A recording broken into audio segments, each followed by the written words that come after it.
Loveline is meant for an adult audience. Loveline may contain sexually oriented content. Listener discretion advised. Now, here's Loveline with Dr. Drew and Adam Carolla. Yes, indeed. No place like home. Absolutely. I had a good time last night at the lovely Beckman Auditorium there in the fantastic Cal State. Caltech? California Institute of Technology? Yes, I'm not one of you fancy college guys. Indeed. Pardon me for confusing my places of education. And certainly bro. no one would confuse you for that. Tell you something, I was out there getting an education on the street. Getting an education in humility. Yeah. Education in pride. And carpet cleaning. Thank God I got that training in.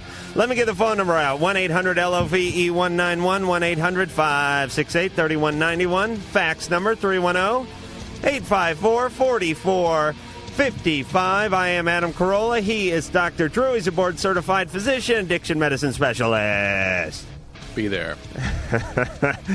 Tonight we have Lamont Bentley and Countess Vaughn, both of them from the hit TV series Moesha. That goes on at 8 o'clock on UPN on Tuesday nights. That is tomorrow night. So we will bring them in there, and here, I should say, and we will talk to them in a few minutes, and they will tell us all about it. But until then, we will do what made this show famous. Are you ready, Drew? I'm ready. Isabel, 16.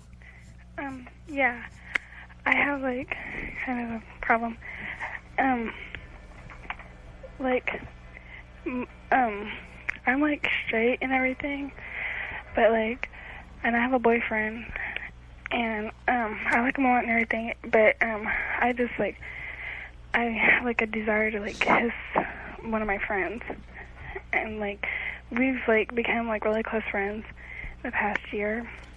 Uh-huh. And, we talk about, kissing girls and stuff, and we always talk about, but it would have to be someone that we trust and someone that we know wouldn't tell everybody. Uh-huh. And me and her are, the only ones that, I only talk to her about my problems. She only talks to me about her problems, about, everything, guys, and, everything that we do.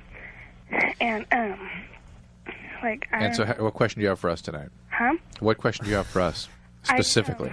Frame it as a question. Well, I don't know what to do. Okay. I don't know if I should kiss her, and my boyfriend would freak. Yeah. Why do you think kissing a girl would be so much different? I don't know. It's understandable and routine that you'd feel curious about that. Those are feelings that most people are curious about. Because, about a year or so back, I kissed, one of my friends, but, we were really drunk, and I don't hardly remember it. All right, and that doesn't, who knows what that was? You were intoxicated. But it's also natural enough that you would have very intense feelings for your present best friend, and that some of those feelings could be translated into sort of physical kinds of feelings. It doesn't mean you're a lesbian. It doesn't mean that you're going to have a relationship with your girlfriend. It means that you're kind of confusing what is an intimate, warm, emotional feeling and a physical feeling. I suspect you ought to just kind of hang back and not be so curious as you have to. You don't have to fulfill these curiosities. Yeah, I agree. All right, Isabel? But, it's great that you have a nice friend. That's the important thing. Don't destabilize that relationship in some way. You know what? Curiosity, to me, means something's wrong. It always seems to mean that whenever we get a person who calls in and says, I'm just curious. I got to know what this is like, whether it be getting it on with someone of the same sex or experimenting with a drug or seeing what it looks like when you throw a cat into one of those tree mulchers or something like that. There's always something bad with being curious. No one's ever curious to find out exactly how the white settlers settled in California and what went on with that. So I'm going to run to the library and give that a quick look-see. That never happens. Right. We never experience that kind of curiosity. Number two. All right, so curiosity is a bad thing. We've established that. Absolutely. Absolutely. Okay, number two. Here's a message to everybody who's curious about things. Things are exactly what you thought they would be like. Right. For the most part. Right. That's a good message, actually. Ladies, picture kissing a guy. If you were totally honest with yourself about how you would feel if you did that, that's how you'd feel when you did that. Picture yourself. Right, no, right. But in all aspects of life. Yeah. Meaning, if you see, I had a chance to drive a really beautiful NSX sports car the other day. A friend of mine happened to buy one, and he let me take it out for a spin. I've been looking at this beautiful Acura for years. I got in that car, drove that car, felt exactly how I thought it would feel. Right. No more, no less. Right how it felt. Right. When I was in high school or junior high, I thought, what would a boob feel like? Actually, You're still wondering. I still do have that question. But what did it feel like? What could it feel like? When I finally did get around to feeling one, felt exactly how I thought it would feel. Kissing felt exactly. Everything felt about how you thought it would feel. Yeah, life can surprise you, and particularly in the emotional realm. But for the most part, I think it's a good message to say, well, look at that. Huh. What are we looking at? Oh, there's some sex going on there, yeah. But for the most part, I think you're right. I think that's a good message. Yeah. All right. So you already know how it feels. So take sedatives and stay at home and write out the rest of your miserable life. Tim, 25, you're on Loveline. How you guys doing? Hey. Okay. Hey, my problem is I've been dating this woman recently. She, and doctor, you listen to this one. I don't understand this part. She says she has a heart murmur, heart condition, takes medication. She can't be doing active stuff. But yet when we have sex and all, that's pretty active. And one of these nights, I'm afraid I'm going to give her like a really good orgasm, or she's going to have a heart attack. Yeah. Is that possible? And how am I going to be able to tell? Because you're putting her on like a 2.5-minute roller coaster every time you get in the sack, aren't you, Tim? Oh, hell no. I'm good. Man, I'm good for more than that. Tim, unfortunately, I don't think you're going to be able to tell me the information I need to know what exactly is going on here. Well, she's real sensitive to it. She doesn't want to talk about it, but I've seen her take the medication. Most heart murmurs. I don't want to offend her by saying, well, if you're so worried about not doing this active stuff, what happens when we're in the a murmur, it just means a sound that the doctor hears when he listens. It's turbulent blood flow moving through the heart. The most common cause of a murmur in somebody your age or your girlfriend's age would be something called mitral valve prolapse, which is a totally benign condition. It will not hurt her. There's no way you can precipitate any kind of problem. But, Drew, to play it safe, would you recommend that Tim keep some of those defibrillators by the side of the bed? The paddles where they yell clear? I mean, you need to talk to her. No. You need to... No. I mean, that's the worst possible suggestion. Tim, you know the sound that Drew hears when he puts his head up to someone's chest? Yeah. Cha-ching. Cha-ching. You're a schmuck. Yeah, but I'm afraid, I don't want to give her a heart attack while I'm, doing my thing, Cause I'm Look, Tim, I would have to know more about what the condition is she has. You've got to talk to her more about what it is, find out more about it. In somebody her age, again, mitral valve prolapse would be the most common thing, and you're not going to precipitate any problems with that particular condition. Hey, Drew, look, another patient. Oh. You're a schmuck. You're a schmuck. I'm coming from insecurity. Oh, yeah. Yeah, absolutely. But because I said that, now I can't come from insecurity. Aha! Stacey, 25. Okay, hi. I'm in graduate school to get a, graduate credential for teaching special education. But anyway, as the semester progresses and I get further and further into my studies, I become a basket case. And my husband is in his very promiscuous stage of his life. And I cannot please him because I'm just so tired after studying, after doing my internship, everything, that he masturbates, looks at porno magazines, chats on AOL to people, he knows all the single women in our apartment, and it just kind of makes me sad, and I don't know what to do or how to handle this. It must be kind of scary. Yeah. I mean, the school semester's almost over, but now I'm going to start a teaching job, and I don't know if it's going to, if my days and nights are going to mesh, Do you live with this guy, Stacey? Yeah, he's my husband. Oh, he's your husband. I'm sorry. I mean, we have been promiscuous. We have 2 children, but ever since I've been in school, the past year in this graduate program, It's like living with a teenager. Yeah, let me tell you about a zombie. Let me tell you about the male penis, Stacey. You ever see like a blade of grass pushing up through a sidewalk right in the middle of a big sea of cement? There's that blade of grass. And you think to yourself, geez, how did that happen? And you realize it will find a way. It will always find a way. It's the same with the penis pushing up through the sidewalk. You don't water it. You don't nurture it. You don't rake the leaves around it. You neglect the penis. But the penis will always find a way. And it could be talking to people in the apartment, something sort of innocent. It could be talking to people on AOL. Could be phone sex. Could be a ton of pornography and pleasuring himself. But it will always, like that blade of grass, will always push up through the slab of life. So I probably just have nothing to worry about. Just need to go to school. Yeah, I mean, in some respect, you should be grateful that he is not actually acting out on his impulses. Well, he is a little bit. I don't. But he's not dirtying his hands with the feeling of another woman. Right. Well, he asks me all the time, like, "Oh, what do you think of her? You think she would do me?" Questions like that. All right, here's what he's doing, though, Stacey. He is acting out, and he's basically trying to kickstart you into sex. He's sort of he's going about it the wrong way. I mean, an intelligent guy would pull you aside and say, look, I know you're under a lot of stress. I know you're working your ass off and so forth. But we also need a little time for ourselves. So let's set aside, a night a week or a night every other week. But he's not mature enough to have that discussion. So what he does is he tries to sort of threaten you in his own subtle way. And, of course, guys try to create circumstances that would cause them to kickstart. Right. They don't think like a woman. They think like a man. Absolutely. Right. A guy would get pissed off and yank your blouse off and jump on top of you. Well, he does that to me, like at 1 a.m. after I've crashed from all my, homework. Well, it's like, Stacey, how often are you giving up the goods? I don't know, once every 2 weeks. Oh, that's lean. How? This guy's like he's like Jack Frack. Who's the one who could eat no lean? All right. The point is how old a guy is he? 31.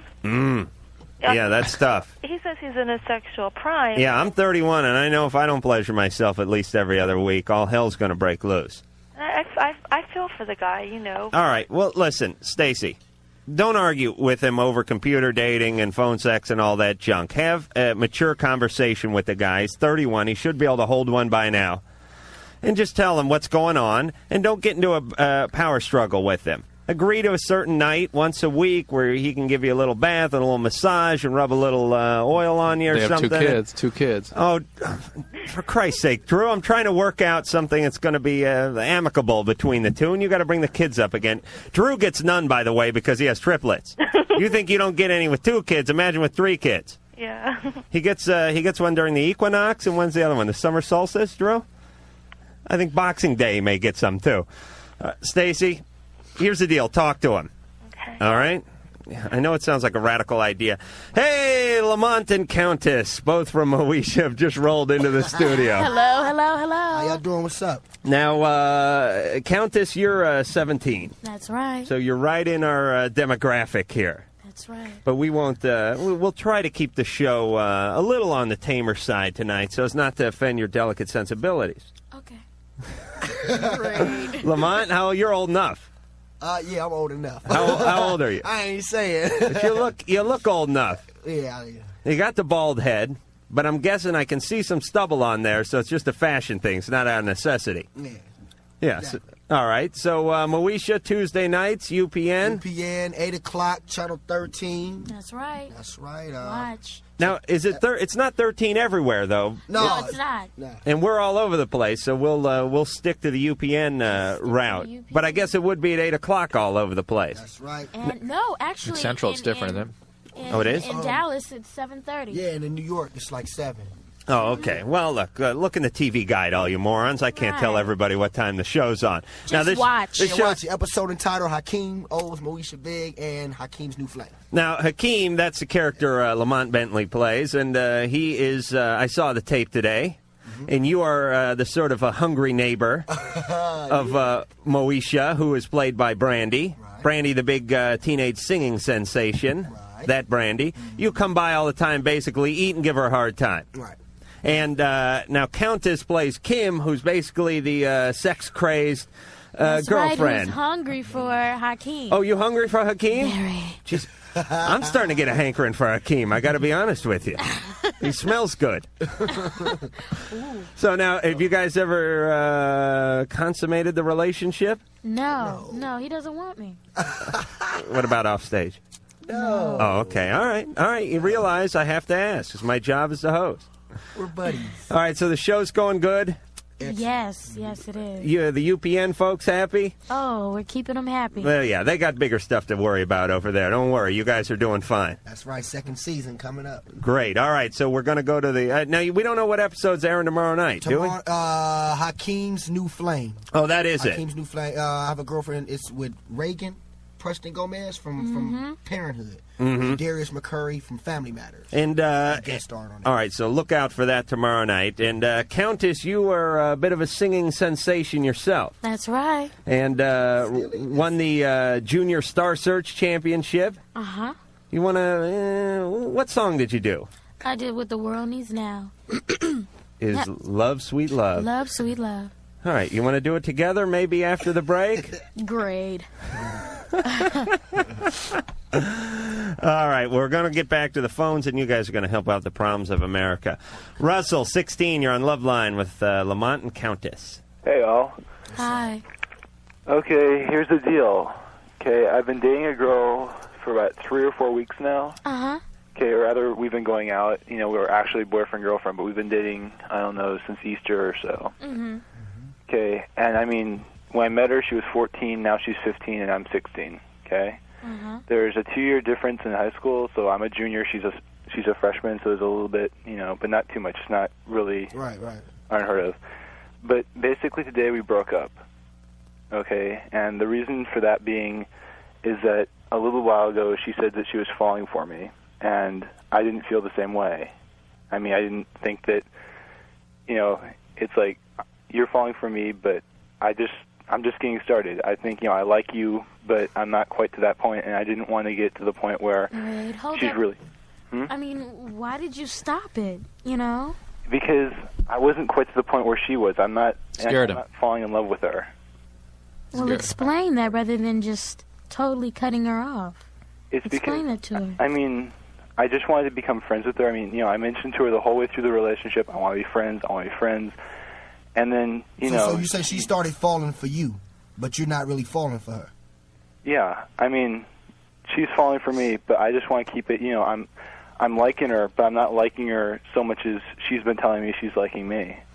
I mean, we got to the point where, I mean, I talked to to one of my really close friends, and he said that, I mean, he's been down the same road I have. He's a couple years older than I am, and he said that right now, cut her off, you know, make sure you guys are friends, but, you know... So you're letting other people influence you? Well, a little bit, yeah. I mean, I'm letting him give me his opinion of what I should do. You got away with words, Countess. Hey, Russell. Here's the deal. Here's the big question, and here's how you figure out how to act. Are you breaking it off with her because you're feeling boxed in a little bit and you're feeling a little fidgety and a little nervous, or are you breaking up with her because you don't like her? No, it's not because I don't like her. It's because she likes... Yeah, but because you're not attracted to her that way. Anymore. No, it's not anymore. It's been like 3 weeks. We haven't... All right, stop arguing with us. Did you have sex with her? No. You're just not ready for the kind of relationship she needs, right? Well, no, it's not that. I mean, I don't think that... All right, this guy... He hurt her feelings, though. He wants. I got rid of him. I Look, had Russell, enough of him. I think Russell did the right thing.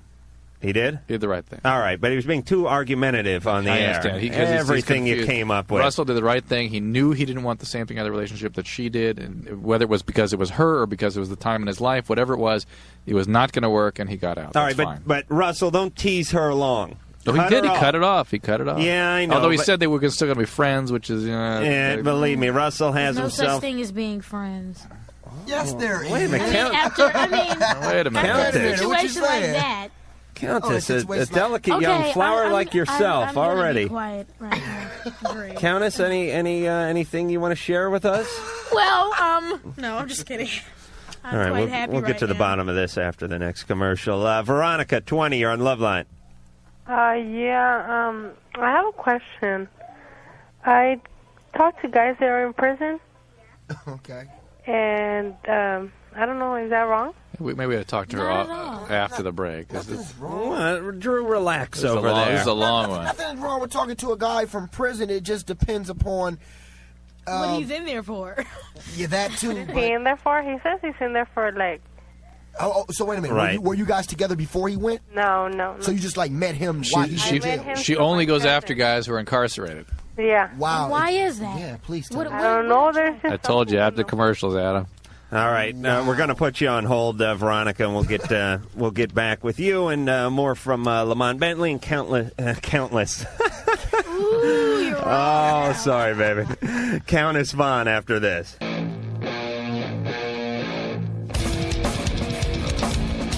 Let me give that phone number out real fast. 1-800-LOVE-191, 1-800-568-3191. Fax number 310-854-4455. Here with the stars from the TV series Moesha, Lamont, Bentley, and Countess Vaughn. Hello. What up? Yeah. Lamont is just a ball of manic energy. That's right. See, that's what you're like when you're younger. Then somehow you get older and you get broken. I don't know what happens, but they break your spirit until you just you sit home and wait to die. Believe me, I crawled out of bed. I'm wearing my slippers right now. Now, this show is on Tuesday. It's on UPN. It's on all different times all over the country, but somewhere between 7 and 8 o'clock. That would be safe to say, wouldn't it? Yep. That's right. Show's doing well. Very well. Going into the second season. That's We right. got 22 episodes to do. You guys are on hiatus, and we're just talking about just finished up a lovely tour of the United Mall States. tour. We went to Dallas, Houston, Philadelphia, and New York. Now, how does a mall tour actually work? Basically, what you do is you go to the mall and you meet and greet the people. You sign autographs. They win certain things like a Moesha jacket, or they just get to meet us and find out who we really are. That's what it's all about. And you guys all travel around together? That's right. And you want to kill each other by the time you're No, done? not at all. In fact, we got even, Lamont wants some blood. We got even closer. She's right. Yeah, we did get closer. Yeah, so it was a sort of a bonding experience. It's a bonding experience. Like a band going out on the road. Yeah, because it's like one thing to work together, but to wake up. we work together and then go home. Yeah.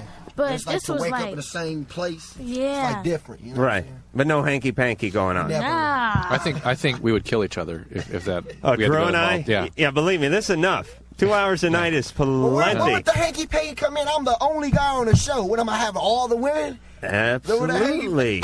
Absolutely. There's no hanky. There could be a hanky panky. All right, but you have a woman, Lamont? Yes, I'm seeing someone. Yes. Oh, okay. How's that going? Excellent. Good. Now, she's not just with you because you're a big TV star, is she? I don't know. We can ask. No, I'm just. No, of course not. Yeah, man. here's my answer to that. Who cares? They're with you. That's all that matters. They're there. Fantastic. Hey, they're with you because you got money and you're on TV and you look good? So what? They're smart. What do you want them to do? Go find some ugly alcoholic guy with no money? Why blame a woman for going out with a guy who's got some TV cume, as they call it? They call it cume or Q? All right, forget it, Drew. You know nothing about the television industry. Veronica, 20. We're getting back to you. You are the guy. You're the gal, I should say, who's going to put a file a thing for in a cake, right? Yeah. Yeah. Now, how do you meet these guys? Well, I met him through my cousin. He was in jail, and then I met one, and then I guess he played me. How did he play you? He's in Well, jail. He was in jail. Well, because I was giving him money and stuff, and then I was believing everything he said. Let me tell you what they used that money for in jail, by the way. I saw this Richard Speck video the other night. I was disgusted at this thing. And this was the most bizarre thing in the world. Richard Speck, the guy he killed all these nurses about 20 years ago. He's long since dead, I imagine. He died, I don't know how long ago, a few years back. Anyway, the point is he has a video camera. He's got cocaine. He's got basically a little harem of gay guys who hang around him there. And he's taking hormones to become a woman. What? So here's the interesting part. There's one point of the video where he strips down to his underwear, which is not pretty at all, because the prison food is high in fat and salt, and the body, and then you're taking the hormones, so everything's gone to hell. He's standing there in just his underwear, and he's shaking his chest around because he's sort of sprouted boobs now because of this hormone. And on the news, they fuzzied it out. You know what I mean? Wow. It was a weird call because here it is, a guy with his shirt off, but they still had a bar in front of it. And my message is, if you're a guy and you take your shirt off and they put a bar in front of it, that's a bad sign. That means things aren't going well. Nope. No, they're not. Now, Veronica, when is this guy getting out? Well, the one that I used to send money to, he came out, and then he's back in jail again. What is it you find attractive about these guys? Well, I don't know. The guy I'm with, I think I really love him. What is it that attracts you in the first place? Just them. I don't know. They're available. Well, They're not a threat. You know where they are all the time. They can't hurt you, can they? Exactly. That's what I was about to say. It's a pretty safe way to deal with things, and it's sort of a He'll way to never cheat on you. That's as far as you can tell. You don't fear the fact that the one that I'm with right now, we're talking about marriage. Yeah, but that's a real common thing. Veronica, you don't fear any. I'm sorry. Go ahead. You don't fear anything about him getting out and being this crazy guy or something. Well, I wouldn't know until he gets out, right? But what do you suggest? Well, that's Lamont's point. You want to wait around and find out? Well, Veronica, listen. First, a quick question, then we'll get to the real problem. Do you get conjugal visits? No. You don't? No. You don't get? But do you visit? Yeah. And you sit there and look at him through the plexiglass? No. What do you do? We write letters. No, we don't write letters. She visits. We visit. We kiss and hug, and I don't know. You get a little plays? How do you text Huh? him? Are you guys married? We're not married. No. No. They said that they're not. We touch just each other in the pen. visit and. All right. We're Well, planning on getting all right. Well, anyway, thanks for painting that very vivid picture of visiting hours. We're all very clear on how it goes now from a procedural standpoint. Every time I try that, it always just blows up my face. All right, here's the deal, Veronica. This is there's 4 people in this room. 3 of them are sane, and we all think it's a horrible idea. We all hear this, and everyone who hears this says, and even our Loveline listeners are totally whacked. But they all listen to it and they go, something's up with this chick. This ain't right. You went out. You tried one guy. He's back in the pen. You were sending him money. This is totally screwed up. You understand that on some level, don't you? Yes. Okay. So what happened to you? What happened to your self-esteem? That's the question. I mean, what happened that you think these are the only guys you can get, or these are the only guys you feel safe with? I don't think they're the only guys I could get. Get somebody out of jail, baby. I'm sorry. It never worked. I mean, it's one thing to have a guy that you go with now, and then he does something and go to jail, and you want to, send him money and pictures and write him letters. But a strange guy, just somebody in jail, well, hook me up with a guy that's in there with you. I mean, that's kind of weird, Veronica. That's different. Veronica, we do not have enough time in the month to figure out what is going on with this. Certainly not in the next hour and a half. But here's the deal. Something is up. You know something's up, or you wouldn't have called and asked if something was up. Go with that instinct. Go with the something's up instinct. Not the send the money instinct. Go with the something's up instinct, all right? Talk to somebody and try to figure it out. Oh, Drew, you ever do any time? No. You beat that whole aggravated assault thing? I did. Fantastic. Boy, see, the guy, he's a doctor, you're going to afford a lawyer. He's like, just stop. All right. I was trying to think of the Klaus von Wilhelm. Is that right? Von Bueller? Von Bueller. What was Wilhelm? Is like chancellor or something? It's like I think he was the. He was some Prussian chancellor. No, the sergeant in Hogan's Heroes. Oh yeah. Klaus von Schultz.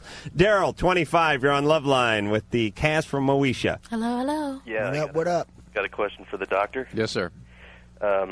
Keeping moderation in mind, what are the long-term effects of periodic use of anabolic steroids?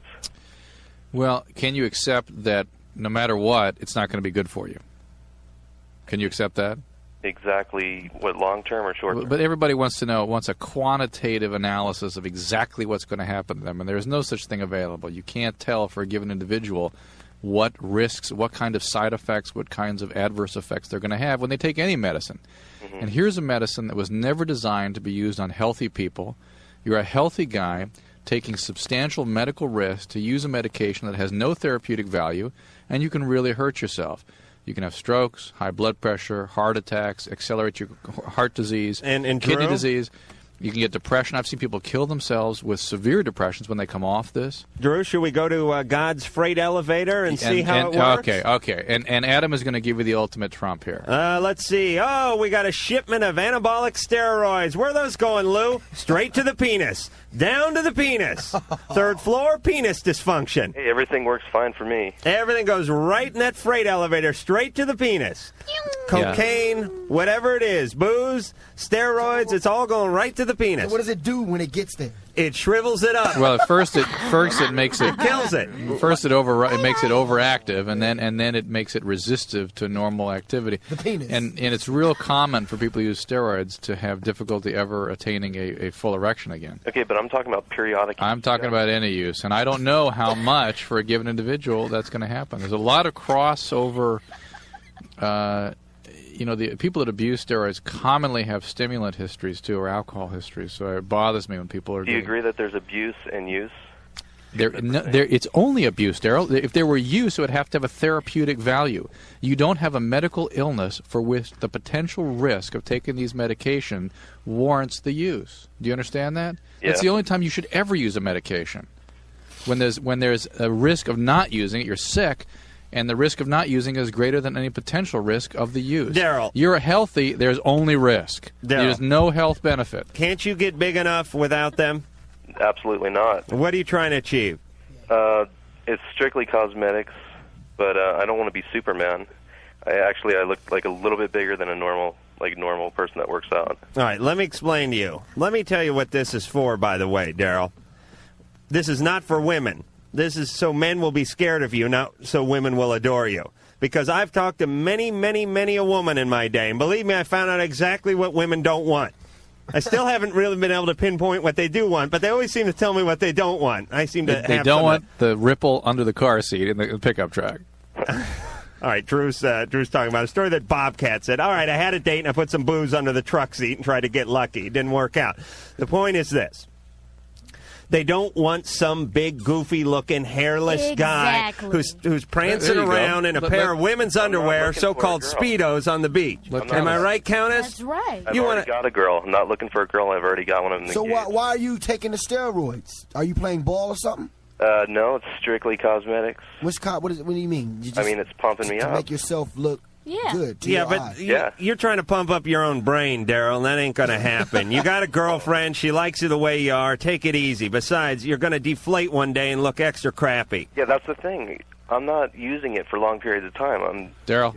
You're in denial. It doesn't matter if you're using it now. It's gonna. The more you use, the greater potential risk. But any use carries risk. That's right, Countess. You like women like guys built like swimmers and gymnasts and that kind of thing. They don't like these big behemoth jukebox type guys. That's right. You like a guy about 6'2", maybe about 190, right? Little hair on the ass.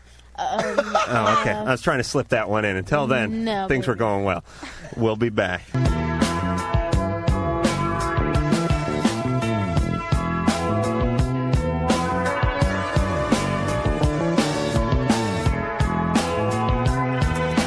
Phone number for Loveline, 1-800-LOVE, 191, 1-800-568-3191. Tomorrow night we have Chris Hardwick, I believe, from the fabulous MTV Singled Out program, and a friend of mine. Oh, Chris? Yes. I've known Chris for a long time. You have? Yeah. Where do you know him I'm from? From K-Rock. Oh, the radio he's station. been around there for a couple of weeks. What are you talking about? You never go over there anyway. It's true. All right, then. True. I'm trying to cuddle up to the stars. Adam. Right. Yeah. That's Adam's high horse. No, it's Drew's high horse. No, it's Adam. No, Chris Hardwick's my pal. You know what? He doesn't even like you. My 3-year-old children sound more mature than you and I. He told me he spat upon you in the memory of whatever you forgot. All right, anyway, let's not argue. Let me give the fax number, 310-854-4455. This is Loveline. That was Dr. Drew's got the board-certified thing and all that kind of stuff. We are here with Lamont, Bentley, and Countess Vaughn. Hakeem and Kim are the names of the characters they play on Moesha. On UPN. That's Tuesday, right. 8 o'clock tomorrow. All right. Now I have to ask. When I walked in tonight, by the way, Lamont was on the phone, and then he made a phone call during the first break, the second break, and I think now the third break he made a phone call. Different phones each time too. Yeah, he's spreading his germs all over the studio. But the point is this. Who are you calling every 5 minutes? I call my homie Lil Mo, and I called my girl. All right, but you knew you were going to be on the show tonight, right? Yeah. You got a phone at home? Yeah. All right, use it. For Christ's sake, he comes in here, he's on every phone in the studio. They hear me. I'm like, hey, y'all hearing me account? Y'all hearing us? Y'all hearing us? They like, yeah, man, stop calling. I think he has a gambling addiction, and he's calling his bookies what he's doing. All right. So let's get back to the phones. You guys are doing a great job, by the way, helping out. Thank you. You know, we get these bands in here. They sit around, they get loaded, and they can't form an answer. But not you guys. Great.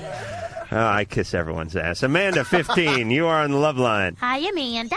Hi. Now, Amanda, we actually talked to you last night. Why don't you fill us in again? What happened? Yesterday we talked about my parents because my mom. I lived with my mom, and she recently left my dad because he was cheating on her with. I think it was like a temp from his work. And her cousin lives at your apartment building or something? No, my apartment manager is my dad's mistress. Is her cousin. So yeah, Drew just said that. I cannot stand these listeners anymore, Drew. Oh, excuse me. All right, hold on, Amanda. Just relax for 1 second. I'm gonna give the recount because we're gonna be it's gonna start getting light by the time we finish this up. That is exactly it. Amanda's Amanda's dad is fooling around. The cousin of the girl he's fooling around with manages her apartment. She lives in that apartment, Amanda does, with her mom. And this girl comes around and makes Amanda very uncomfortable. And his mistress and her dad have a child, if I remember right. Right. And it was really causing you a lot of distress yesterday, right? Yeah, too much. How you doing today? Not well. Really? You were just terribly depressed yesterday. Still am. Oh, yeah. You were crying, right? Yeah. Did you get any support from your friends? Were you able to talk to your mom? No, I don't really talk to her. Were you able to talk to your dad? No. How does your mom take it? Because she's really the one. I mean, not that you don't have the right to be upset, but she's mom. got feelings too. Mom certainly has her. Oh, don't give me that look, Countess. Give me that look like I don't care. I care very much. Okay. Care about the ratings, Amanda.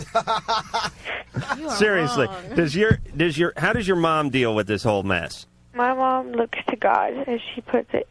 Remember, Amanda, I recommended Amanda that she'd seek some professional help, and her mom wouldn't let her talk to anybody that wasn't a Christian. Oh. Well, yeah. But how about clergy? How about somebody in the church that you could talk to? Right. How about that? Yeah, I don't. No? I don't I mean, really how bad like is it? I mean, okay, your father, he has a new baby. New family. A new family, right? He has too many kids already. I don't know why he went and did that. Well, that's something you're never going to know why. You know what I'm saying? I mean... You're never going to understand, his actions. And I don't think... Basically, what you're going to have to do, you're going to have to deal with it. Right. Right. You know? I don't think no one owes anybody an explanation as to how many kids they got. They owe you an explanation as to why, he left you guys, you and your mom, but... Well, the people screw up all the time, and parents certainly aren't above screwing up. And if you put them under a microscope and you focus on it, it'll ruin your life, too. Exactly. And there comes a point when, even if you love them, you have to realize they're human, they've made mistakes, and you can't let them be an anchor strapped to your ass for the rest of your life. You have to move on. I mean, even though it hurts, don't give me that puss, Drew. You know I'm right. Yeah, but my parents were screw-ups, too, and there came to a point when I just realized, look, they're human, and they're screwing up. Now, either I can waller in it, or I can move on. And I know it's not as easy as that. It's not all black and white, but you do eventually have to move on, and you have to try to cope with it, and you have to understand things are the way they are. You probably can't change them. Now do your best to work around it. And what do you suggest she do? How does she build a self and self-esteem? I think she's got to snuff the mistress and move out to Cuba. But I mean, the fact is, if you relinquish a parent, if you really just sort of dismiss them as your parent, you have to get those sort of role modeling and nurturing needs met somewhere. I don't want to be here. Try to get in and know your new brothers and sisters or something like that. You got to get it where you can get it, in other words. Meaning, if the family ain't providing it, then you turn to your friends. If the friends aren't providing it, then maybe you turn to church. Or you turn to... For me, it was sports. I loved football. Right. To me, my family was my football team. And I hung out with them. You can't rely your happiness on everybody else. You have to find happiness within yourself. Yeah, but as humans, that's the appropriate final common pathway. But people forget, and people don't ever learn that humans are strange animals. That you can read all the self-help books, you can pray, you can have all kinds of phenomenon within your own mind, but people don't get better without another person. People need nurturing and relationships from other people in order to grow, in order to get healing, in order to be better. And to the extent that you can go out and find that, you can help yourself, and then you can really focus on making yourself happy and whatnot. But you've got to clue into what your needs are and make sure they get met. Amanda had some pretty serious, to me, psychiatric-sounding symptoms. I would hope she gets some professional help. If not, go to the clergy. The clergy are not going to keep you solely within the bounds of a church if they believe you have a psychiatric problem. They will get you to some appropriate help. A little long-winded, but well said, Drew. We appreciate that. Theresa. You tell me to shut up.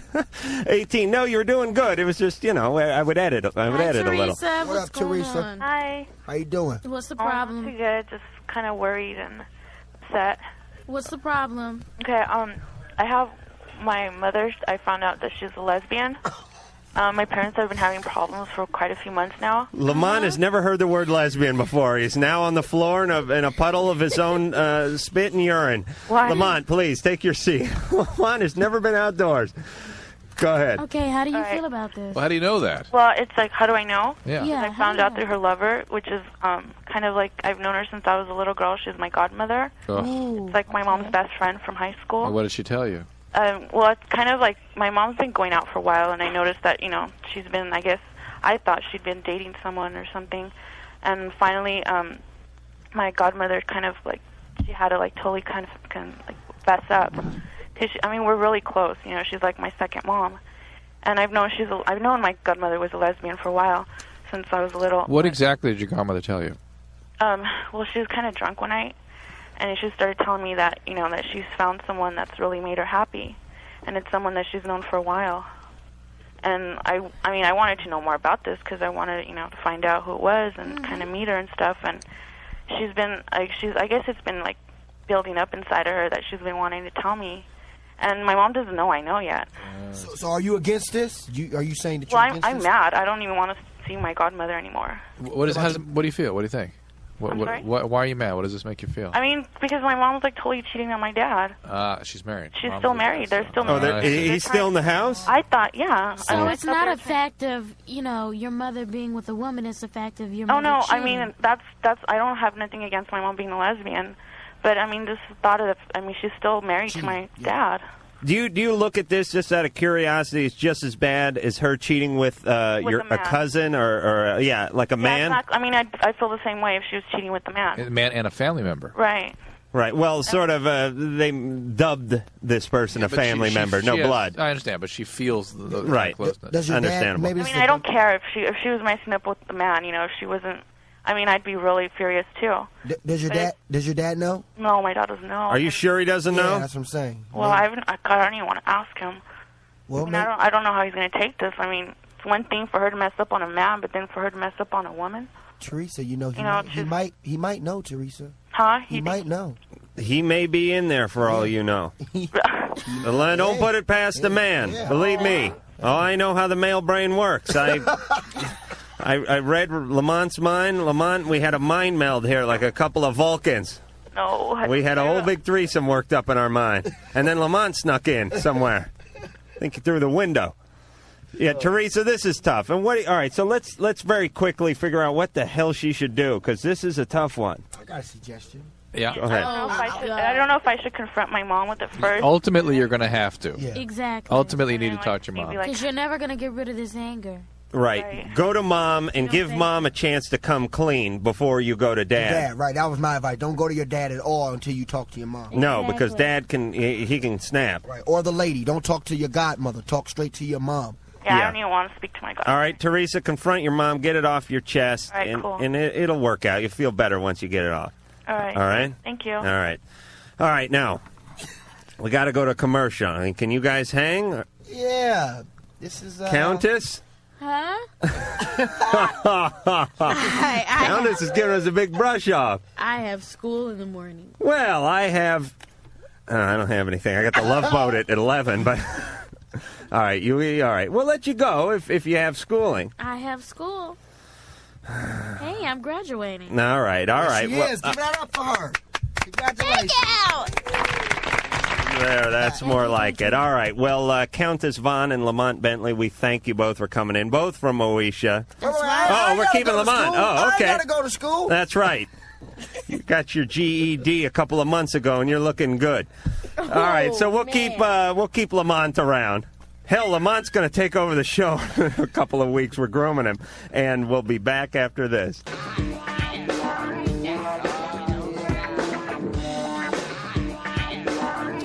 Alrighty then.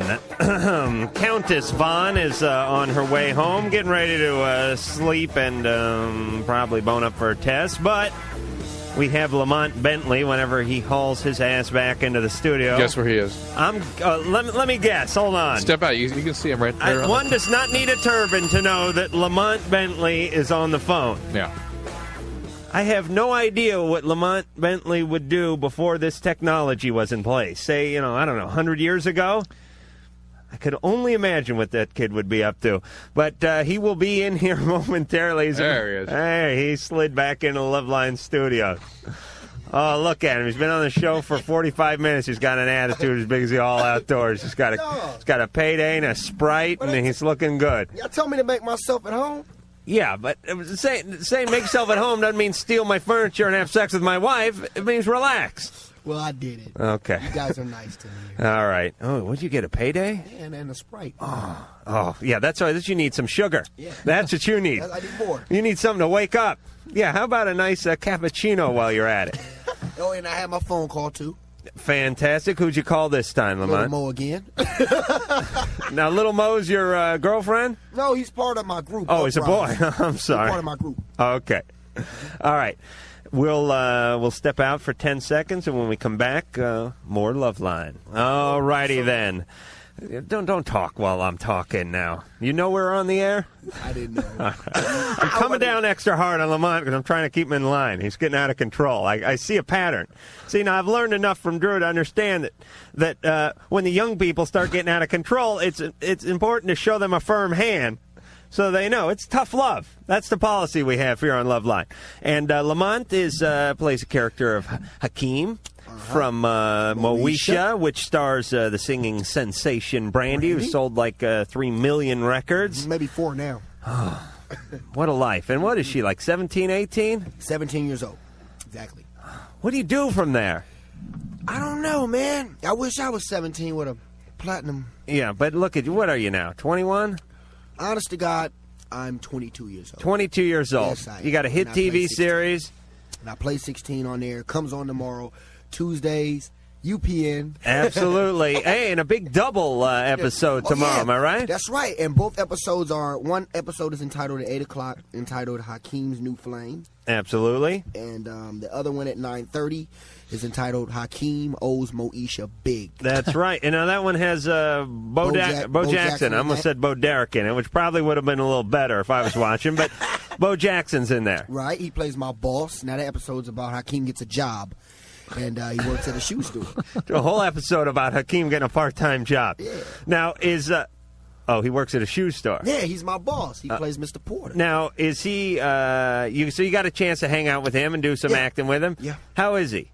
Bo Jackson is wonderful, man. He's like this really big role model guy that you really look up to, like the hero kind of thing. Yeah, he always did sort of keep his place. Yeah, I mean, he never fell off. He fell off the ladder, exactly. Right. He did something stupid. A lot of these guys, they're role models. Man. They got big mouths. Everything's going great, like a certain wide receiver from the Dallas Cowboys, and then, boom, they fall right off it.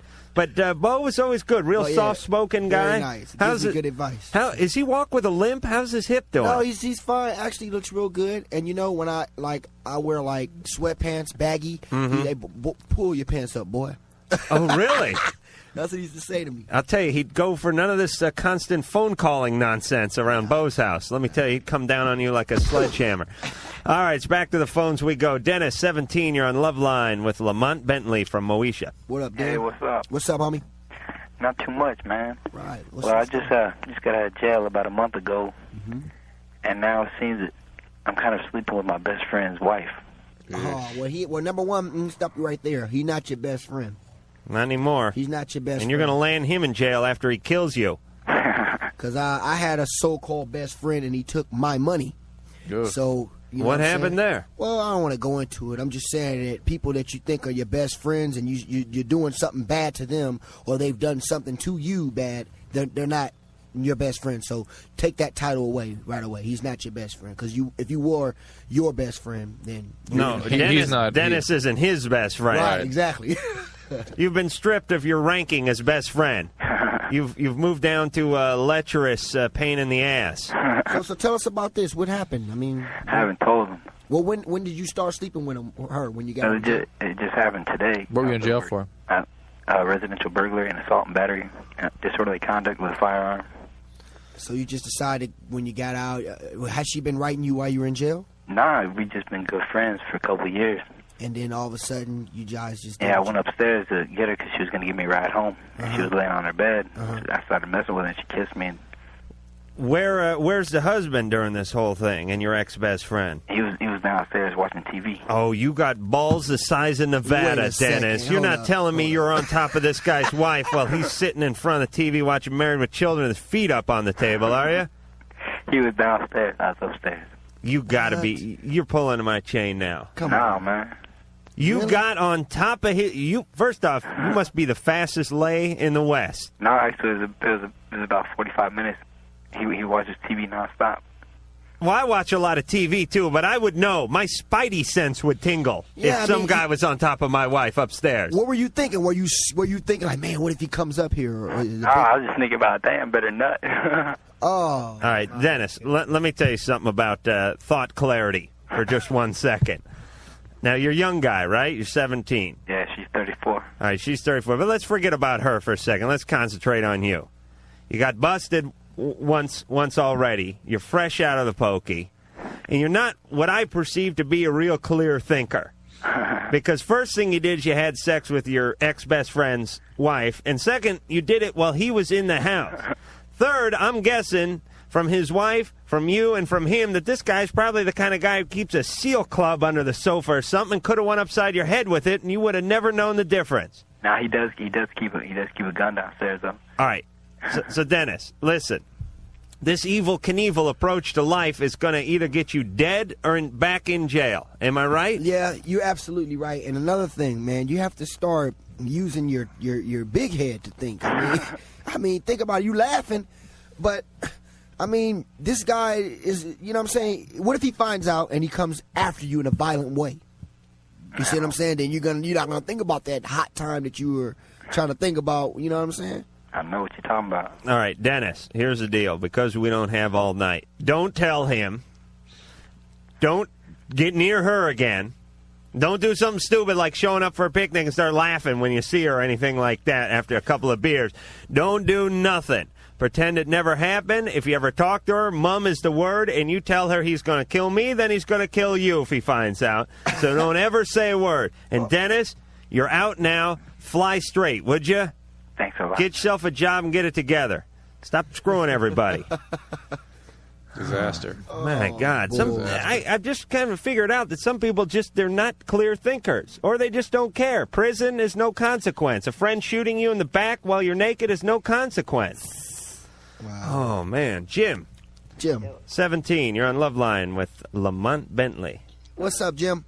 What's up? How you doing? All right. Talk to me. Adrian, you had a great show yesterday, man. Great presentation. Oh, thank you. All right. And both of you, great show. I was there yesterday. We're much taller and more handsome in real life, aren't we? Yeah. I was the top guy that you used my camera at him. Oh, okay. Yeah, the one that took 45 minutes to rewind? Yeah. Okay, fantastic, Jim. All right. I had this question because, like my friends, they smoke weed and they drink and everything. And my dad was an alcoholic, and he was I don't know if addicted, but he smoked a lot of weed. So I'm thinking if I drank or smoked weed or something, would I get addicted right away or what?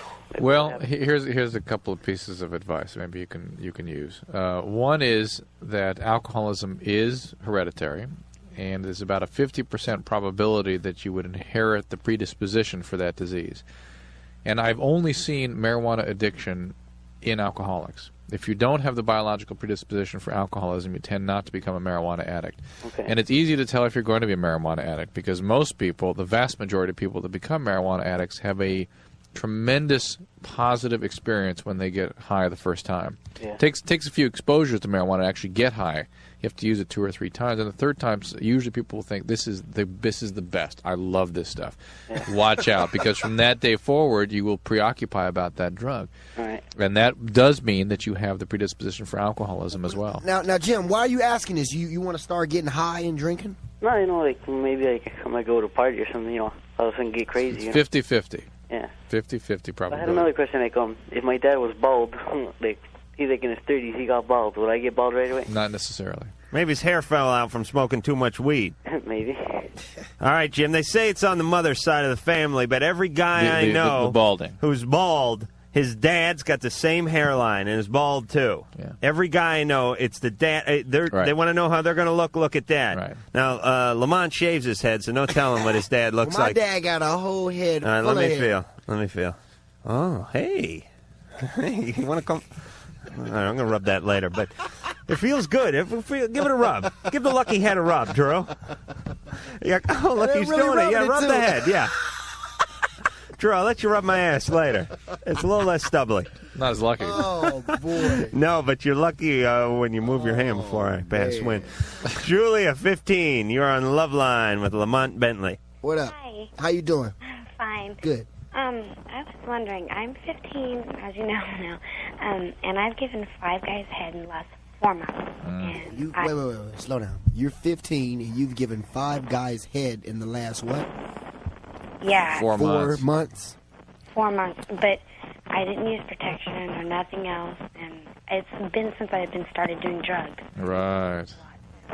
And I need help, I need to understand, what's the consequences, what can you get from it, and, And any sexually transmitted disease that you can get through genital intercourse, you can get through giving oral sex. Yeah. Everything.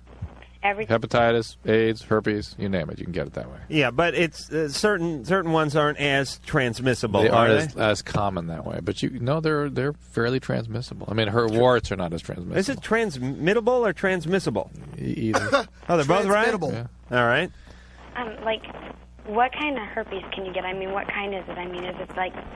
Listen, there's only one kind of herpes, I'm really. putting her on hold it's because all- the phone line's yeah. whacked out, but go ahead. I mean, herpes is herpes, and whether it's a type 1 or type 2, it basically causes the same illness. Type 2 just causes a little bit more of an intense eruption, we believe. And they both can occur in the mouth. They both can occur in the genital area, so it really is a non-issue which type you get, which location. The real problem here is that you're getting serious problems with your drug use, and that you're developing serious consequences as a result of drug use. And there's something happening or something happened to your self-esteem, or we don't know. If we can find out from her. Right well, now. she's 15. Something happened that led to her pursuing this kind of activity. And she's getting involved in drugs, which just confounds everything and catalyzes the whole situation. Maybe she's not living at home. Maybe she's a runaway. We don't know. Well, I did a little math, and by the time Julia is 18 years of age, she will have done 45 guys orally, because it's 15 guys a year is the pace that she's on. Nice. Yeah, That's so if she continues, on the that's if drugs she or whatever. continues. All right, so Julia, you know the answer. Just everyone knows the answer. The answer is don't act on everything. You get an impulse, don't act on it. Yeah. Not all the time. It's okay once in a while. I mean, I go home every night of the week. I want to eat an entire pumpkin pie. Every night I come home, I want a pumpkin pie. What is that? Twice. I love pumpkin pie. I'm really lobbying very hard to get pie to replace cake. It's the national confection. But here's my point. Once every 2 weeks, I eat a pumpkin pie. A whole pie? I eat the whole goddamn pie. You sit down and eat a whole pumpkin pie every 2 weeks? Once every 2 weeks. Well, once in a while, yes. But what I'm saying is this: you can't do something all the time, every time you want to do it. Don't do that. Right. Don't go out all the time. And Julie, you may need help. If you can't, stop doing what you're doing. And if the drugs are really building momentum, please get some help. Yeah. Chuck, 26. You're on Loveline. Hi. I was calling, because you got this girl on earlier who was talking about, writing into these guys in prison. Yeah. Right. And these guys in prison, I've watched this because I work at a prison in the state of California. What do you do? Which one do you work at? I work in Delano. Okay. Okay. These guys... What, you got friends there, Lamont? What do you care what one? Actually, I might. Is that who you were calling? I'm joking. Okay. So, Chuck. I'm joking. These guys will write to like 5 or 6 girls and tell them that they're writing them exclusively All the while, they're handing these girls names and numbers to other inmates, and they're trading them for things like soups and tobacco. And they're writing all these girls, telling them that they're writing them exclusively, and, oh, you got to send me money so I can buy stamps to write you back. Okay, so what's the point? They're using these girls tremendously. And so I get it. So it hurts you that they're using the girls. Yeah, they're taking advantage of these girls in the streets. You know, and like this girl that called in earlier, she doesn't see what's wrong with these guys in prison, and they're scumbags. Well, Chuck, tell us what you do there again. Okay, I'm an officer. Oh, okay. So you're the guy who smuggles in the drugs and video cameras. I'm the guys that bust these guys. Oh, okay, good. Listen, Chuck doesn't have a problem. Chuck is just telling us what goes on there. He's got an inside line on this kind of thing. Like he's mad about this or something. Like he wants to save all the women for writing. Well, he's mad. I'd like to save a few. It's an injustice. He's mad at injustice. And what's really bad is they'll tell these girls, oh, no, I don't mess around. The guys that are in prison that are straight are only receiving oral sex. That's straight. The guys that are actively homosexual are doing everything else, and they're spreading disease around. Right. They get out, and then they go the life of penitentiary. Syphilis and the clap and HIV. That's the penitentiary life. That's just like saying, okay, a cigarette in the pen is $10, but on the street it's $5. So what are you going to do? Tell every guy, hey, look, don't buy those cigarettes because you know out there you can get them for cheaper. I mean, that's just how it is in there. I mean, Lamont, they're selling numbers for soup. Lamont, you done any time? You seem to know all about this stuff. I'm saying that it seems like he's mad at what's going on in jail. Yeah, well, Chuck, I'm sure he's one of the good guys, as it were, and he doesn't like to see all this stuff going on. And let me just explain what goes on. There's a lot of women out there that are living on a fantasy. Yeah. Hell, a lot of guys, too, but a lot of women have a lot of expectations of what they want in a guy. They want a guy who can write them a lovely letter, tell them how much they love them, and they build this whole fantasy life. It is a fantasy life. And, of course, the guy's the greatest guy in the world because he's sitting in his prison cell, probably got his pen in one hand and penis in the other. If he could write with his penis, a man would write with his penis. If he had a ballpoint penis, he would use that. But he writes with the pen. And he's saying, yes, baby, you're the only one, and when I come out, everything's going to be fine. I'm going to get a job. I'm going to take care of both of us. I'm going to fly straight, and we're going to start a family, and everything's going to be beautiful. And the woman who's been jacked around so many times and broken, basically like a little porcelain doll that has been broken and glued back together one too many times, is just living on pure hope with That's this. her problem because, number one, I wouldn't advise any woman to write anybody in a pen unless, now hear me well, unless you guys were together before it took place. All that writing and trying to find a guy in jail, that's ludicrous. Even then, it's a little questionable. Yeah, you know what I'm saying? Even then, because yeah. Absolutely. Josh, 16, you're on Loveline with Dr. Drew and Lamont. Yeah, I've been going out with this girl for a while, and I'm a virgin, and I asked her to be my first, and like every time, and she said sure, you know, and every time I get around her and we're about to do it, I get all nervous though, and I just want to know how I can stay cool. What is the nervous? Is it sending the nerves down the freight elevator? Nah. It's not. What's it do? What happens to the penis? Do you erect? It's nothing like that, dude. I just start sweating. He just doesn't want to do it all of a sudden. You don't want to do it? No. But is everything working fine? Yeah, I've never done it. See, that's why I get nervous. What's your name again? Josh. Josh. Ain't nothing wrong. Just don't do it. Do what you want to do. There homie. you go. Do just what you I want to knew do. I like Lamont. If you don't feel like doing it, don't do it. Ain't no rush. Hey, believe I me. want to, but I just get nervous because I've never done it. That's cool. But you don't want to. Yeah, you don't want to. That's why. Because believe me, if you want to, you would. It'll happen. Yeah, believe me, you just got out of prison like a lot of these guys we're talking about. You would make it happen. It's not right. It's a little early for you. And you know what? Here's the problem. Everybody goes off of what other people do in this society, and that is a problem. Women, young girls, they sit and they watch the TV. They see Claudia Schiffer and her little skinny body with the big boobs going down the rampway, and they go, hey, that's what I want to look like. Unfortunately, they're 5'1", 5'2", and they're a little bit hippie. Right. But they look at that. Or a guy sees, an inner city kid sees a guy go by in a big Rolls Royce or something. He says, I got to get me one of them. Or Josh says, hey, all my buddies got themselves a piece when they were 15. Now I'm 16. Right.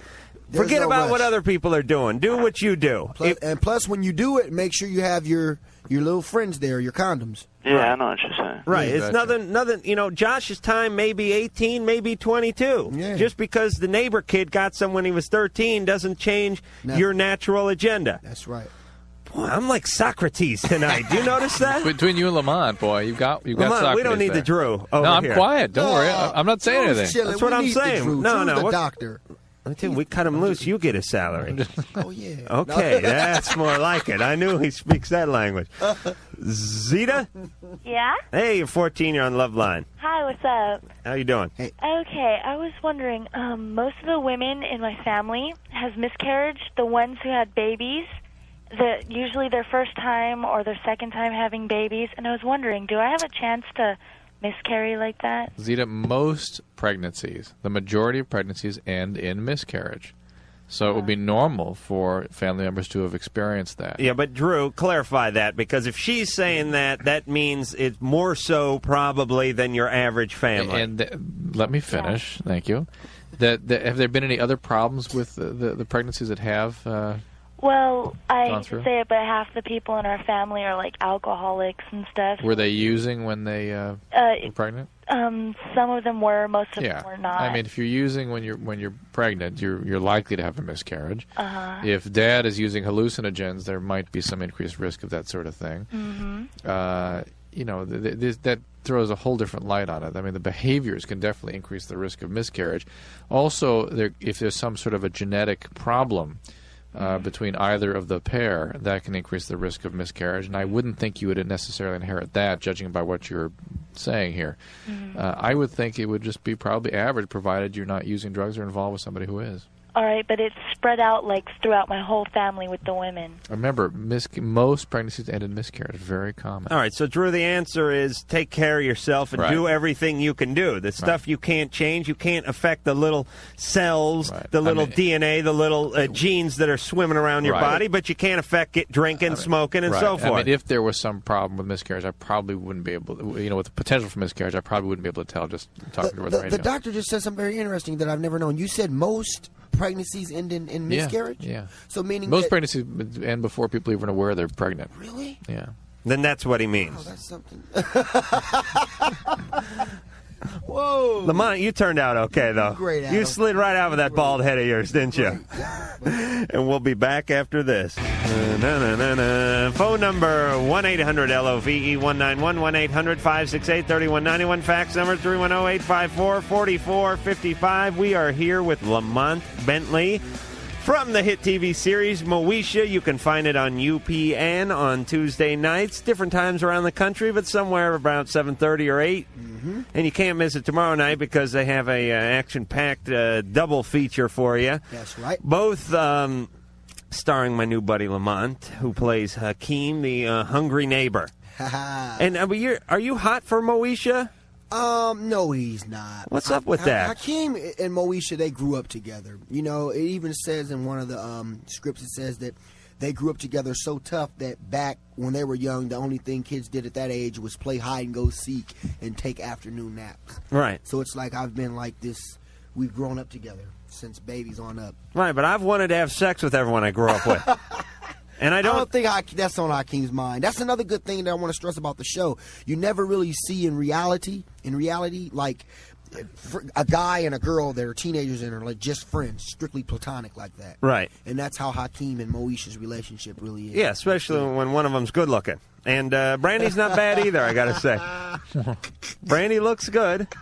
She certainly does. Everyone looks good. No attitude on the set with Brandy. Nah, she's no, a sweet person. No dirt to dish. Nah, everybody's sweet. You got to wonder. I mean, she sold, we talked about before, 3-4 million records, had a ton of success by the time she was 15 years old. Right. And sometimes people are a little bit strange, Right. And like I grew up, I was friends with Molly Ringwald, lived down the street from me. And I was friends with her sister and friends with her family. And Molly was a little bit, she can be a little standoffish, And I'm saying this because I think she's in New York right now and can't hear us. But here's the deal. And we'll get her on the show one of these times when she comes out here. But here's the point. People would say to me, hey, what's up with that? And I think to myself, now this girl, when she was 15, 16 years old, was on the cover of Life, was on the cover of Time magazine, was sitting around with Spielberg and Zemeckis and God knows, who else, Right. And Hughes and all these guys had people. It was at the Academy Awards presenting Oscars to people and stuff at 15, 16 years old and all the way through. I mean, from age 12 up. Now, what I was basically doing was chucking dirt clods, masturbating, and chasing around women at that age. Of course I'm normal. No one ever treated me like anything special. I have no reason not to be normal. But I can't blame someone for being a little bit standoffish or a little bit maladjusted when they grew up in a fantasy land. When you're sitting in Warren Beatty's private screening room at 15 watching movies that aren't going to come out for another 2 months, eating caviar, that's going to twist you a little bit. And I'm not saying there's anything wrong with her, but I mean, it's definitely going to affect the way you handle yourself. Yes. So if Brandy wants to be a big bitch, that's her business. And particularly relative to your peers. She's not that way at all. No way. I mean, she may not seem that standoffish, so to speak, to an adult. But to another 15-year-old, she would seem peculiar or somehow exactly. distant. Yeah, I always tell kids to put themselves in their predicament. I mean, put yourself. You're 17. You have all these platinum records out, and on your own show. People, your friends are gonna think you're this way and that way too. When really you're not. You're looking at reality in a totally different aspect than the normal teenager. You're trying to be an adult. You're handling real money, and you're handling a real thing. Responsibility. And it's like all that impacts into you. So it's like you're just this grown up in this little body. Right. You know what I'm saying? Right. I knock no one that lives in that, what Adam said about the fantasy thing when they're young. Right. Because at the time, I don't even think they think it's a fantasy. They don't even know it's like their thing, their job. All right, let's get back to the phone. Sandy, 23, you're on Loveline with Lamont, Fantasy Man Bentley. That's your new name. How you doing? First, I think I want to tell Dr. Drew, I think that you're incredible. Thank you. You're fantastic. Great. He sits here and chimes in once every half hour, and he's Mr. Genius Man. Oh, yeah, and the rest of you are great. Also. All right, there. Well, my issue is, I was going to say I think I'm a nymphomaniac, but I think it goes a little bit deeper than that. I cannot stay faithful to my boyfriend to save my life. I just can't. I was married once for a few years, and I was faithful to him totally, but... For a few years, you're only 23. Exactly. Okay, it was a few years. How old were you when you got married? 19. I was young, and I was faithful to him, but before him, I was not, and since him, I have not been. All right, Sandy, hold on a second. Just hold the phone for 1 second. I have a new policy change that's going to go on in this country. Now, Drew, Lamont, you know from the little bit you've heard about this show that we try to encourage the youth of America to make the right decisions. Part of that is not having kids too early and not getting married too early either. I mean, I don't know what the statistics are, but your marriage probably isn't going to work out anyway, even if you wait till you're 30 to get married. Statistically, you are screwed if you get married before 21, 22. Right. Okay, so here's what I would like. We've tried to talk sense into the younger people, but they're not listening because the hormones are raging and they have their reasons. Here's who I want to appeal to now. The people that are marrying these people. The justices of the peace, the captains, the priests, and the rabbis. I want you people to refuse to marry anybody that has one of those bad teenage mustaches. That if you see anyone with like Oxy 5 on their forehead, I want you to kick their ass right out of the church. I have to say, it is so much easier to get married than get divorced. Of course. It took us 2 years to get divorced. Of course it is. Of course it was incredible. And you don't have any children. My God, imagine that. No, I wouldn't. I don't. I think marriage, as far as failing, is okay as long as you don't have children. All right. I'm not affected by it. So, are you seeing anyone right now? Yes, I am. For 2 months, I've been seeing him, and he's in the service, so he's been gone. So you've been cheating like crazy? I've been with 3 men in the past month that he's been gone. Are you protecting yourself? Oh, yeah, I get tested every 6 months, and I'm totally safe. But I want to stop.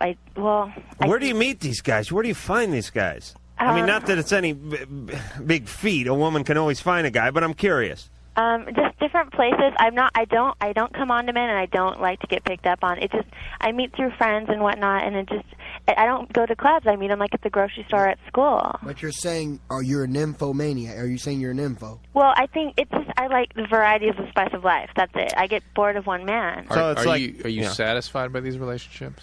Oh, well, no, of course not. Do they make you feel good about yourself? No, I know it's an intimacy thing. I realize that. And why do you have the intimacy thing? The problem with intimacy? Because I don't want people to know who I am, and I have so much. I have way better orgasms with men I don't know than men that I'm. Oh well, same here. I mean, I'm down with that. But you like men? Lamont, also? back me up. I mean, literally, get back there. there. My girl listening, I can't say that. No.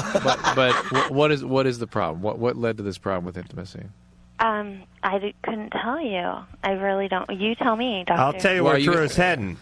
Okay, he is heading down the molestation highway, looking to see if he can pick you up along the way somewhere. Something that happened, real young perhaps, absent father, alcoholic father, abusive father. Okay, I've had the alcoholic thing and, absent both parents. But as far as molestation, I had therapy, and I couldn't convince my therapist that I hadn't been molested. Do you believe in repressed memories? Because I don't. Well, I don't believe in pressuring, somebody to have or to bring forth a repressed memory. Right. I think that there are certain character logic or personality structures and behavior patterns that come out of that suggest history of sexual abuse, and that's what your therapist was telling you. That's what we're telling you, and it doesn't matter. I mean, you were abused. Effectively, the outcome was you were abused in some fashion, either as a result of trauma incurred in your relationship with your parents, or somebody outside doing something to you. You've got this. Now, what happened to your therapy? Why did you terminate that? I just stopped. I was thinking about starting again. I was gonna Sandy, start therapy again. I mean, this kind of thing takes years of therapy to get through. It really does. It's not about meeting the right man. Ask Adam. No, absolutely. As a matter of fact, you can't meet the right man when you're in that state. Right, that's true. You will continue to make bad choices and attract dysfunctional people.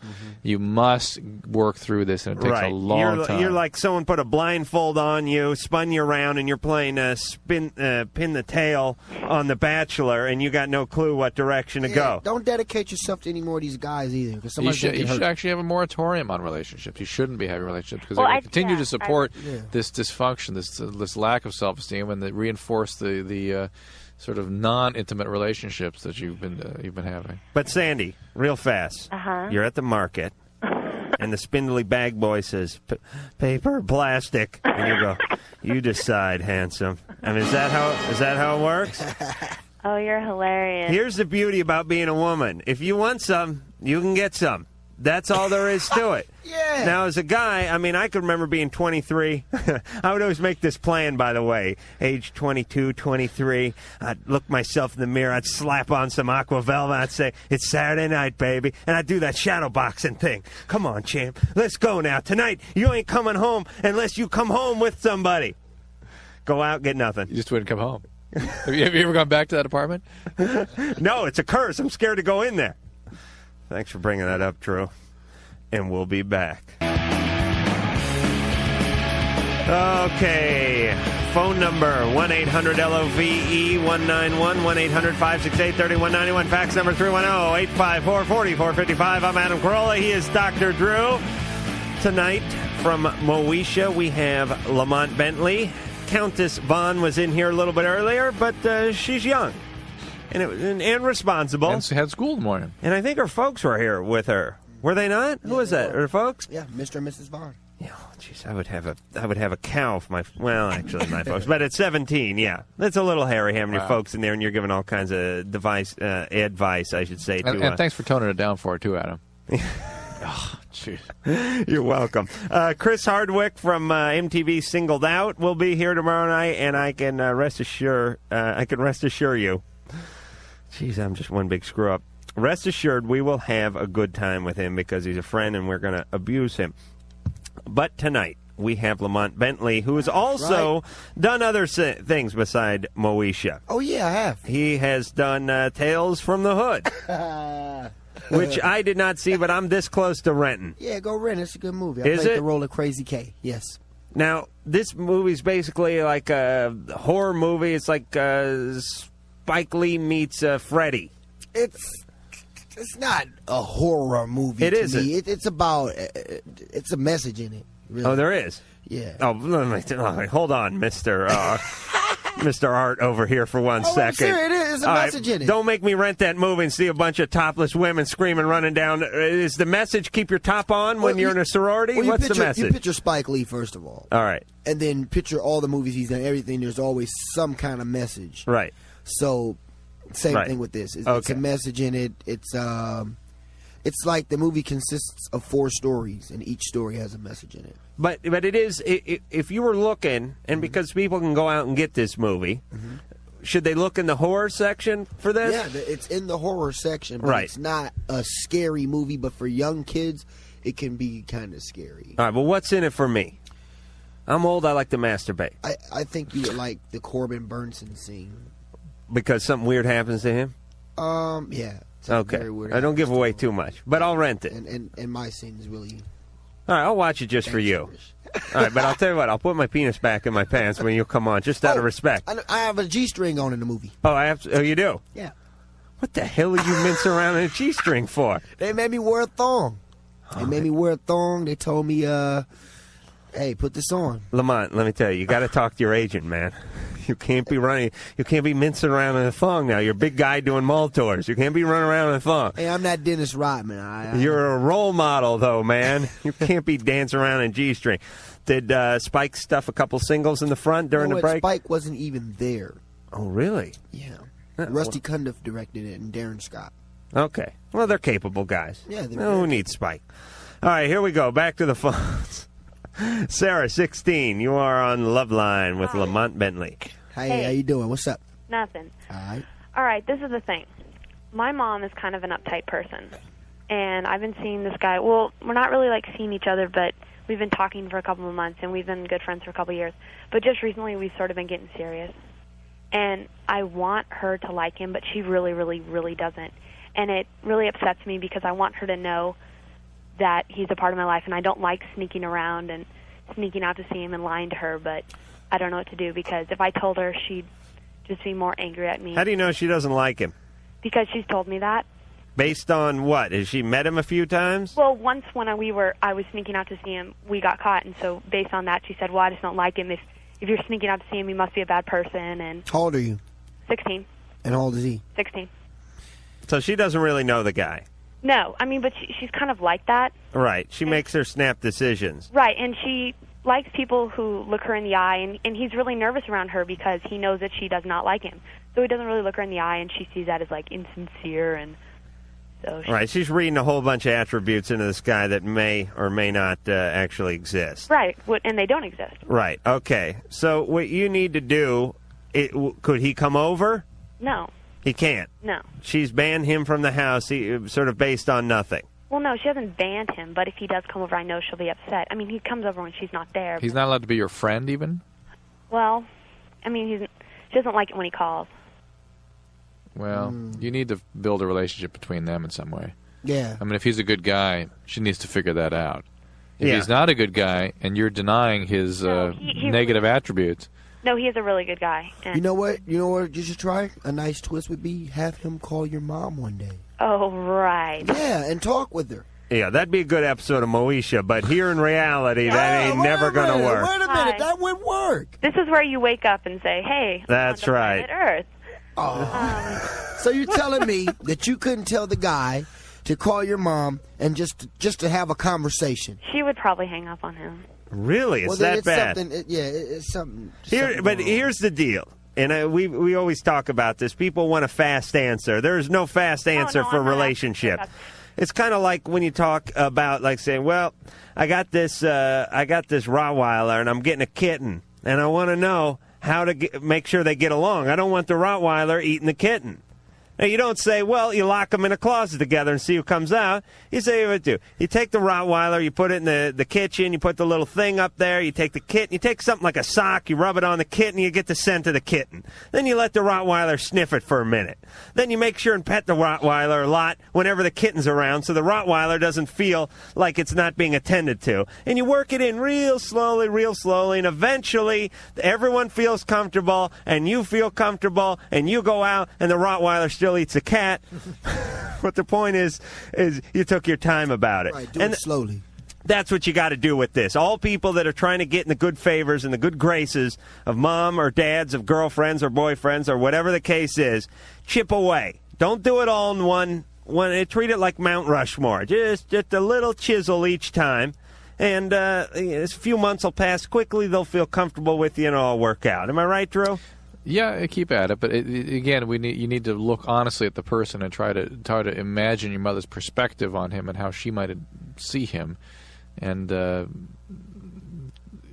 present him in some way that might break through some of those issues. I have no idea what you're talking about, but let me say this. In other words, if he looks a certain way, has a tattoo or something, and she jumps to conclusions about who he is, find ways to make a relationship between him and her so she finds out who he actually is. And also, you know what I love about our listeners? I say, has your mom banned him from the house? Oh, no. No, absolutely not. Okay, well, when he comes over, oh, no, he can't come over.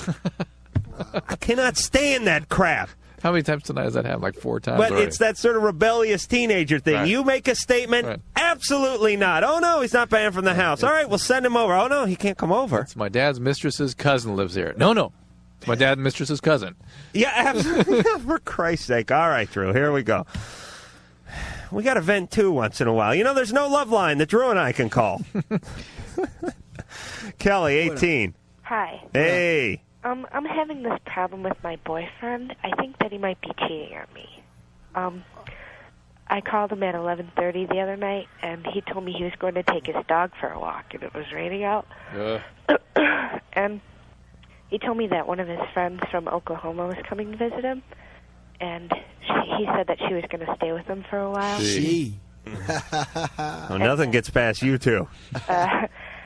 And he didn't tell me that she showed up or anything, but every time I call him, he gives me excuses why he can't talk to me. Mm-hmm. So you're thinking he took his penis out for a walk? Yeah, I think so. Yeah, I think so, too. Really? I think that. Well, whatever he wait did. a second now. If he Lamont says that doesn't know. If he said he got some girl coming to visit him from Oklahoma, and now she's here, and you call now that she's here, and he has no time to speak with you, that's what you're saying? Yeah. He's screwing around with that girl. Man, that's so And you're sitting there letting him. When he told you that he had a girlfriend, a girl coming down to see him, yeah. that right then and there shouldn't have been cool with you. It shouldn't have went down, Kelly. I don't care. He told me that, and I told him that I didn't want to hear any more about it because he knows that it would upset me and stuff. Well, he didn't care because she's here. You see what I'm saying? So now that she's here, this is what you're gonna have to deal with. You're gonna have to. But Kelly, what is the relationship with this girl from Oklahoma? Is he from Oklahoma? No. He's not. She used to live around here, but then she moved out there. Okay, and they were friends? Yeah. And you know they were nothing more than friends? No, I don't know that. So they may have been going out for all you know. Yeah. And is her visit here on business or just to visit him? I'm not really sure. I didn't ask. Okay, these are over there? These are all questions you need to ask. What was the nature of your relationship with him in the first place? Will you just see each other once in a while, like once a week, or? No, we've been going out for, dating for about 8 months now. What does that mean, dating? How often would you see each other? Well, we see each other every day. But Was he seeing other people? And were you seeing other people? I As far was as you for a know. little while. All right. Oh, okay. All right. So, Kelly, your slate is not clean either. No. You don't have a spotless record. Okay.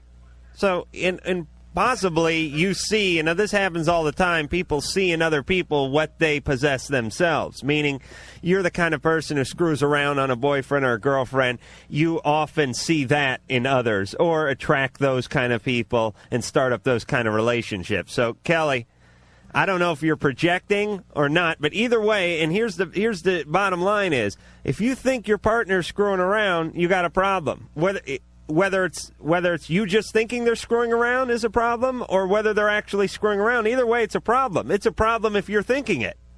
Am I right, guys? You're right. Yeah, Drew, this is radio. Don't sit there. I'm just wondering and what nod. Lamont's doing with that microphone. Oh, no, He I was was poking his eye into I was it. rubbing my eyelash on the part. It just felt good. Anyways. I'll tell you, because Tommy Lee was scratching his parts with that just a couple of weeks ago, Lamont. I don't know if you want to be shoving your eye in there. No, but honestly. Yeah, forget her. Jerry, 18. Hi, hello. We can't live in the past, Lamont. That's the name of the game. We got to move forward. Oh, my God. What's up, Jerry? Yeah, this is for Dr. Drew and Adam. I'm having a problem with girls right now. I think that I want a relationship with girls, but yet I kind of like guys, and I'm having this kind of identity crisis, whether it's that I like girls more than guys, or that I like guys. But All right, I'm going to work in a couple of my Adam Carolla-isms right now. You're not homo. You're half-mo. And the big question, have you ever had your behymen broken? No. No. So the behymen's intact, but you're definitely half-mo. Yeah. Okay. Drew? One of the common things that somebody your age would experience if they were having homosexual feelings is an intense desire to deny them. and to hang on to any heterosexual identity that you could maintain. So just be careful that isn't what you're doing. You might be afraid to really embrace this sort of homosexual identity you have, and try to cling to the heterosexual identity that you wish you could have. It's a very common phenomenon at your age. I'm suspicious. I mean, it sounds like something like that. It really sounds like you have a genuine attraction to men. Well, I do, but and I've also had just maybe oral sex with men, or I've messed around with men. See, he's more than half Mo, isn't he? Yes, you're three-quarter Mo. Yeah, he's maybe 7/8. He's in. But I also like girls though, and I want my relationship with my girlfriend to be better than it is. Oh, you have a girlfriend? Yeah. Oh, that's tough. I mean, I can hear it in your voice, Jerry. You're well on the path to homosexuality.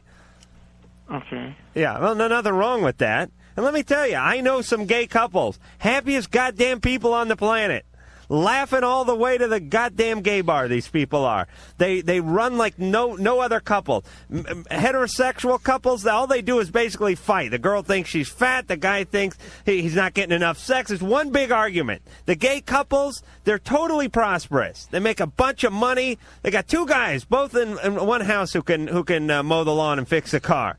Although the gay guy suffers a little with the lawnmower and the wrench, but great couple. So it's a good life. I don't know.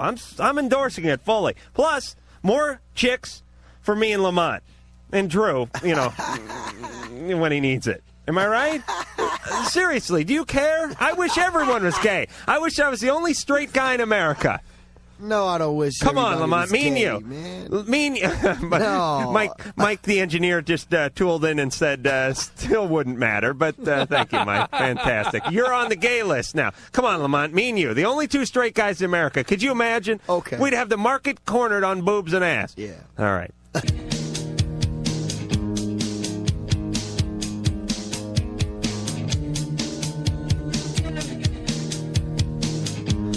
We are back, and we are just about out of time. Just enough time to thank Lamont Bentley and Countess Vaughn for coming in tonight.